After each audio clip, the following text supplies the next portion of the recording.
3 people, including the teenage shooter, are dead, and 6 others were wounded following a shooting today at a private Christian school in Madison, Wisconsin.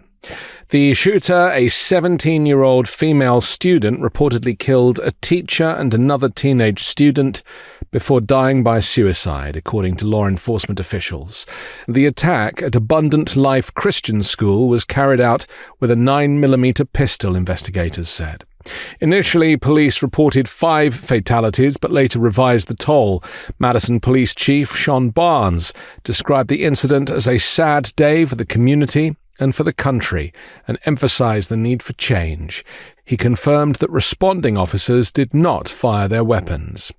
Barnes also appealed for compassion for the shooter's family, acknowledging their cooperation with authorities and noting she was still someone's child. President Joe Biden and Wisconsin Governor Tony Evers were briefed on the shooting. Biden called the attack shocking and unconscionable and renewed his calls for Congress to enact stricter gun safety measures, including universal background checks, a national red flag law, and bans on assault weapons and high-capacity magazines. "We cannot continue to accept this as normal," Biden said. "Every child deserves to feel safe in their classroom. Students could be learning to read and write, not learning how to duck and cover." Abundant Life Christian School serves around 390 students from kindergarten through high school on a 28-acre campus in Dane County. Governor Evers issued a statement offering prayers for the school community and expressing gratitude to first responders. The shooting is among nearly 490 mass shootings in the United States this year, according to the Gun Violence Archive, which defines such events as those in which 4 or more people are killed or injured. The tragedy underscores the ongoing epidemic of school shootings in the U.S., a phenomenon unparalleled globally, with efforts to limit access to firearms facing significant resistance from Republicans.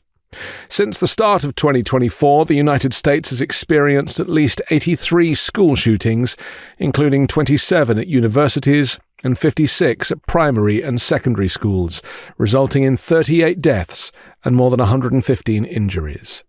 In analysis which tracks incidents involving firearms on educational premises, where at least one person other than the shooter is injured, showed a significant decline in school shootings during the first year of the pandemic, when many schools were closed.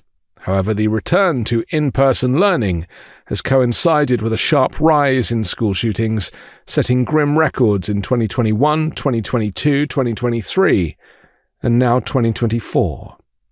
Among this year's 83 recorded incidents, the scale of violence has yet to surpass that of 2022, which remains one of the deadliest years in recent memory. That year included the devastating Robb Elementary School shooting in Uvalde, Texas, where 19 students and 2 educators were killed and more than a dozen others were injured. None of them were police officers who failed to enter the room. Since 2008, southern states have recorded the highest rates of school shootings relative to their populations. Washington, D.C. has the highest rate of school shootings, with 6 incidents, nearly 1 per 100,000 people. Texas, however, leads in the total number of incidents, with 61 school shootings over this period. Conversely, 5 states, Montana, Wyoming, New Hampshire, Vermont, and Rhode Island, have not reported any school shootings since 2008. In recent years, the U.S. has averaged over 600 mass shootings annually. That's nearly 2 per day. While most result in fewer than 10 fatalities, the 2017 Las Vegas shooting remains the deadliest, with over 50 people killed and approximately 500 injured. Gun ownership in the U.S. has surged in recent years, with an estimated 390 million privately owned firearms in circulation.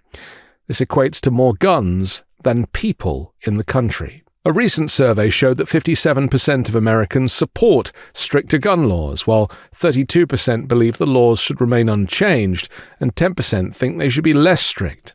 In 2022, President Joe Biden signed into law the first major federal gun reform in 3 decades, about a month after an 18-year-old man opened fire at Robb Elementary School in Texas. Today's deadly shooting in Wisconsin took place 12 years and 2 days after one of the most notorious school shootings in U.S. history, the massacre at Sandy Hook Elementary School in Newtown, Connecticut. A 20-year-old man armed with a semi-automatic rifle killed 20 schoolchildren and 6 adults who worked in the school. Polling shows American voters favor stronger background checks on gun buyers, temporary limits on people in crisis, and more safety requirements for gun storage at homes with children. Yet Republicans have consistently declined to act, citing the U.S. constitutional protection for gun owners as more important than the lives of innocent children in schools. The gun lobby, led by the National Rifle Association, routinely deploys a series of common myths designed to undermine legitimate arguments for common-sense gun reform in the aftermath of high-profile mass shootings. These myths range from scapegoating mental health to door control in public spaces such as schools, and are united by a set of dangerous and misleading arguments intended to increase gun ownership and decrease industry accountability. The myths play on fear and perpetuate misinformation to such a degree that they are drilled into the public consciousness as fact and can lead to reactionary policies that do little to deter gun violence. Every other civilized or developed country in the world has stricter regulations regarding gun purchasing, background checks, types of firearms, and limiting access to dangerous weapons. No other country has school shootings or even mass shootings on a scale like the United States.